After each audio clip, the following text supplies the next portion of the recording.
റഹീം hi. വിളിച്ചിരുന്നു അല്ലേ? ജവാദി number ഇന്നലത്തെ ഈ ദിവസം കഴിയാൻ വേണ്ടി ഇങ്ങനെ കാത്തുനിന്നു. എല്ലാം ഭംഗിയായിട്ട് കഴിഞ്ഞ് സന്തോഷായില്ലേ? നിങ്ങളോടൊക്കെ എങ്ങനെ നന്ദി പറയണ്ടെങ്കിൽ അറിയില്ല. എന്നാലും അയ്യോ എന്നോടൊന്നും നന്ദി പറയണ്ട, സൃഷ്ടാവിനോട് മാത്രമേ നന്ദി പറയണ്ടൂ.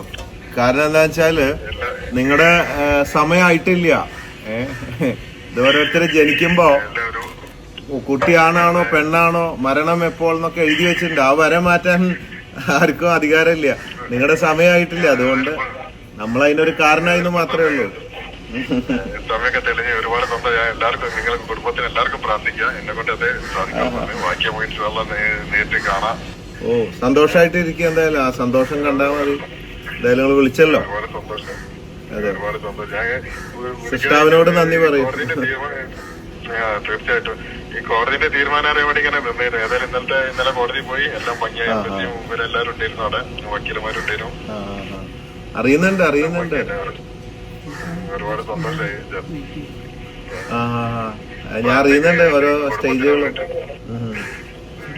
നിങ്ങളെ കുടുംബത്തിന് എല്ലാവർക്കും എന്നെ കൊണ്ട് കഴിഞ്ഞ പ്രാർത്ഥിക്കുന്നുണ്ട്.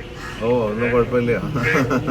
എന്തായാലും ഒരു ജീവൻ അവിടെ നിലനിൽക്കുന്നുണ്ടല്ലോ, അതാണല്ലോ ഏറ്റവും വലിയ സന്തോഷം. എല്ലാവരുടെയും സന്തോഷം അതാണ്. നമുക്കൊക്കെ ഒരുപാട് പേര് ഒരു ജീവൻ രക്ഷിക്കാൻ ഒരുപാട് പേര് ഒരുമിച്ച് ഒരുപാട് പേര് എന്തായാലും നിങ്ങളൊന്നും മറക്കാൻ പറ്റാത്തൊരു ഇതാണ് നിങ്ങളെ ഭാഗത്തുനിന്ന് കിട്ടിയത്.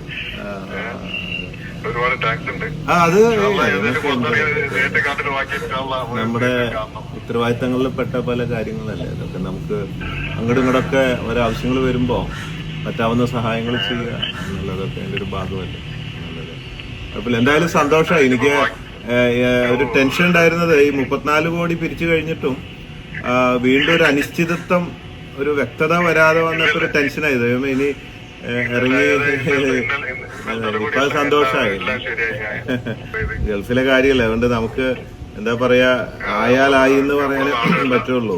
അതുകൊണ്ട് അതെ. അപ്പൊ അതെ അറിയാം. അത് അറിഞ്ഞപ്പോ വലിയ സന്തോഷമായി. കാരണം ഞാൻ മാത്രല്ല, ലക്ഷക്കണക്കിന് ആൾക്കാർ നോക്കിക്കൊണ്ടിരിക്കുന്നുണ്ട് നിങ്ങളുടെ എന്തായി എന്നുള്ളത്. നമുക്ക് ഒരുപാട് പേര് എന്നെ വിളിച്ച് ചോദിക്കുക എന്തായി. കാരണം ഈ കാശിട്ട് തന്നവരുടെ അടുത്ത് ഞാൻ ഇതിന്ന് ഇറങ്ങിയെന്നുള്ളൂ പാത്രമായിട്ട്, റോഡ് കൂടെ യാചനയായിട്ട്. പക്ഷെ കാശിട്ട് തന്ന കുറെ ആൾക്കാരോട് ഉത്തരവാദിത്വം ഉണ്ടല്ലോ. അപ്പൊ അവരൊക്കെ ഇങ്ങനെ സോഷ്യൽ മീഡിയയിൽ ചോദിക്കുമ്പോ ഗൾഫിലെ കാര്യമായതുകൊണ്ട് നമുക്കൊന്നും പറയാൻ കഴിയില്ലല്ലോ എന്നുള്ള ഒരു ഇതായിരുന്നു. ഇനിയിപ്പോ സന്തോഷമായിട്ടിരിക്കും. ഒരു കല്യാണം കഴിക്കൂ. കല്യാണം നല്ല സമയമൊക്കെ അവിടെ ആയിരുന്നല്ലോ. അപ്പൊ ലൈഫ് എന്താന്നോ സുഖം എന്താണെന്നോ ഒന്നും അറിഞ്ഞിട്ടുണ്ടാവില്ലല്ലോ. അപ്പൊ ഇനി കല്യാണമൊക്കെ കഴിച്ച് സുഖിക്ക് 18 വർഷം മുമ്പ് ചെയ്യാൻ ആഗ്രഹിച്ച കാര്യങ്ങളൊക്കെ ഇപ്പൊ വൈകിയ വേളയിൽ ഇനി ഒരുപാട് കാര്യങ്ങളൊക്കെ ചെയ്യാനില്ലേ എന്നുള്ളത്.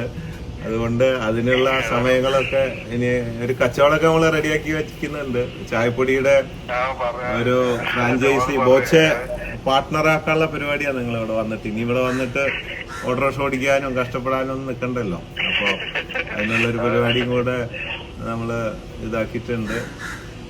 എന്തായാലും നമുക്ക് ഓരോന്നായിട്ട് നമ്മുടെ ജീവിതത്തിലേക്ക് ഇനിയുള്ള ജീവിതം മുമ്പോട്ട് കൊണ്ടുപോകാൻ സുഖകരമായിട്ട് ഉമ്മയ്ക്കൊക്കെ ജീവിക്കാനും സന്തോഷത്തിലും സ്നേഹത്തിലൊക്കെ ജീവിക്കാനുള്ള അവസരങ്ങൾ ഉണ്ടാവട്ടെ. എന്നെ കൊണ്ട് പറ്റാവുന്നത് ഞാനും ഒക്കെ ചെയ്യാം. ഇനിയാണ് ഏറ്റവും വലിയ ടെൻഷൻ. ഇപ്പോ സാധാരണ ഞാൻ ഓർക്കണത് ഈ ഞങ്ങള് ഈ ഹോസ്റ്റലിൽ പഠിക്കുമ്പോഴേ സ്കൂളില് വെക്കേഷൻ ആവാനായിട്ടുള്ള ടെൻഷനാണ് വീട്ടിലെത്താനും പാരന്റ്സിനെ കാണാൻ. ഈ വെക്കേഷന്റെ ആ ദിവസം എത്തിക്കഴിയുമ്പോ ചിലപ്പോ ഒരു ദിവസമൊക്കെ ഈ പിരിയാണ പാർട്ടികളും കാര്യങ്ങളൊക്കെ ഉണ്ടാവും. അപ്പൊ വെക്കേഷൻ കഴിഞ്ഞ് കഴിയുമ്പോൾ ടെൻഷൻ കൂടുകയാണ്. മറ്റേ വെക്കേഷൻ ആവാനാ ടെൻഷൻ. അത് കഴിഞ്ഞിട്ടുള്ള ഒരു ദിവസം ഉണ്ടല്ലോ, അവിടെ ഇങ്ങനെ നോക്കിയിരിക്കും. ഓരോ കാറ് വരുമ്പോഴും പാരന്റ്സ് ആണോ കൂട്ടിക്കൊണ്ടുപോകാനാണോ എന്നുള്ള ആ ഒരു ദിവസം, ഓരോ മണിക്കൂറിന്റെ ആ ഒരു ഇത് എന്ന് പറഞ്ഞ പോലെ ഇതുവരെയുള്ള ഏറ്റവും വലിയ ടെൻഷൻ നമ്മുടെ മുമ്പിലുള്ള ഇതൊക്കെയാണ്. പക്ഷെ അത് കഴിഞ്ഞിട്ടും പിന്നെ ഇങ്ങനെ ഓരോ ദിവസം നീളുമ്പോഴുള്ള ആ ഒരു ടെൻഷൻ, സന്തോഷത്തിന്റെ ടെൻഷൻ, ഉമ്മയെ കാണാൻ, എത്തിപ്പിടിക്കാൻ, ഒന്ന് ഉമ്മ വെക്കാൻ, അതൊക്കെയുള്ള ഭയങ്കര സമയമൊന്നും ഇനി നീങ്ങില്ല. വാച്ച് നോക്കിയിരുന്ന ഓരോ മിനിറ്റ്, ഓരോ മണിക്കൂറൊന്നും നീങ്ങില്ല. 24 മണിക്കൂറൊക്കെ ചിലപ്പോ ഒരു മാസമായിട്ട് തോന്നും ഇനിയുള്ള ഓരോ സമയം. എനിക്ക് മനസ്സിലാവും. വളരെ സത്യമാണ്. ഇന്നലെ കോടതി തിരിച്ചു വന്ന് ഇതുവരെ ഉറങ്ങിയിട്ടില്ല. സങ്കടം വന്നാലും പ്രശ്നം, സന്തോഷം വരുമ്പോഴും പ്രശ്നമാണ്. ഭയങ്കര ടെൻഷനായി. ശരി, സമയം കുറച്ചേ ഉള്ളൂ. ആയിക്കോട്ടെ ആയിക്കോട്ടെ, സന്തോഷമായി വിളിച്ചല്ലോ. എന്തായാലും തീർച്ചയായിട്ടും സന്തോഷമായി. എന്റെ പ്രാർത്ഥന എപ്പോഴും ഉൾപ്പെടുത്താൻ ഒരുപാട് തീർച്ചയായിട്ടും കാണാം. ഓ ആയിക്കോട്ടെ ആയിക്കോട്ടെ. ഞാൻ ഓക്കെ വിളിക്കാം. ഓക്കെ. എല്ലാവരും അന്വേഷണം പറഞ്ഞേ. ഓ തീർച്ചയായിട്ടും. Take care. സന്തോഷമായിട്ട് സേഫായിട്ട് വരും കേട്ടോ. ഇവിടെ ഒരു കേരളം മുഴുവൻ നിങ്ങളെ കാത്തിരിക്കുകയാണ്. കുടുംബത്തിനടുത്തൊക്കെ എല്ലാം അന്വേഷണം പറഞ്ഞു. തീർച്ചയായിട്ടും. വളരെ ഉപകാരം. Oh take care. Thank U.